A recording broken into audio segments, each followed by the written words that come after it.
Hey there and welcome. Today, we're going to crack the code on one of the trickiest parts of the IELTS exam, writing task 2. And we're going to zero in on the conclusion, how to write one that doesn't just end your essay, but actually boosts your entire score. So if you've ever felt totally stuck at that frustrating 6.5 level, you are so not alone.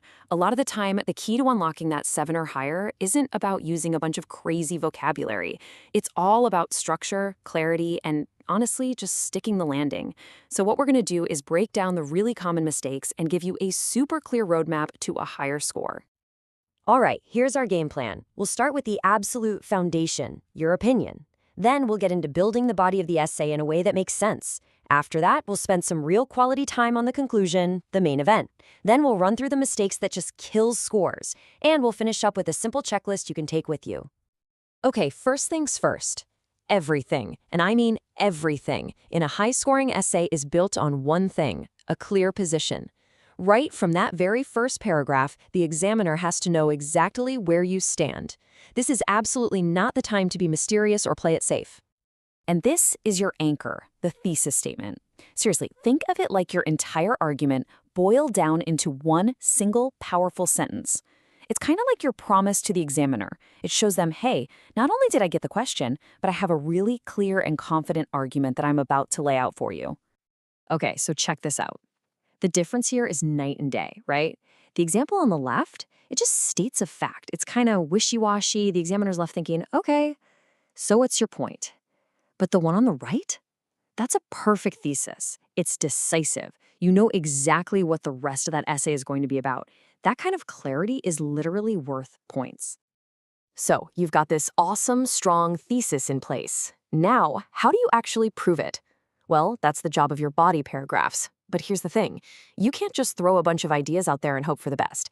They have to be organized, developed, and just super easy for the examiner to follow. And the secret weapon for this is the Peel method. Now, one of the biggest mistakes people make is trying to cram like 3 or 4 different ideas into one paragraph. It just becomes a total mess. Peel forces you to focus.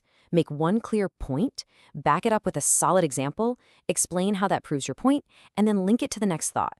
One idea, fully developed. That's what coherence is all about. All right, now for the main event, the conclusion. This is where so many marks are won or lost. Your conclusion is not some throwaway paragraph you rush at the end. Think of it like the grand finale. It has 2 really simple but absolutely critical jobs to do. And this table lays it all out super clear. Your conclusion is just a summary. You restate your opinion, and you have to use different words, and then you briefly recap your main points. That is it. So what you don't do is even more important. You never, ever, ever introduce a new idea here, and you absolutely cannot contradict what you argued in your introduction. Look at this. This right here is a classic score killer. The writer must have argued for technology in the intro, but now, all of a sudden in the conclusion, they somewhat disagree. What? It creates total confusion, and the whole essay just falls apart. The examiner is left scratching their head and can't reward an argument that argues against itself. Cohesion from that first sentence to the very last is everything. All right, let's do a little rapid-fire round of other common mistakes that can totally tank your score. And these are things you got to watch out for in your entire essay, not just in the conclusion. First up, repeating the same basic words over and over again. You know, if your essay says important, good, and bad, like 6 times each, it just screams to the examiner that your range of vocabulary, your lexical resource, is pretty limited. And that will put a hard ceiling on your score, for sure. So the key is just to show some variety. And look, you don't need to pull out some super obscure, fancy words. You just need to prove you can say the same thing in a few different ways. Instead of good, maybe try beneficial. Instead of important, how about vital or significant? It just makes your writing sound so much more precise and impressive. Next up, oh boy, memorized phrases. Trust me, examiners are trained to spot these from a mile away. Phrases like a double-edged sword or every coin has 2 sides, they just sound so unnatural. They tell the examiner you've probably memorized a template instead of using your own authentic language. Just use your own words. All right, to bring this all together, let's move on to our final takeaway. We've gone over a lot, so I want to leave you with a simple but really powerful checklist you can use every single time you practice.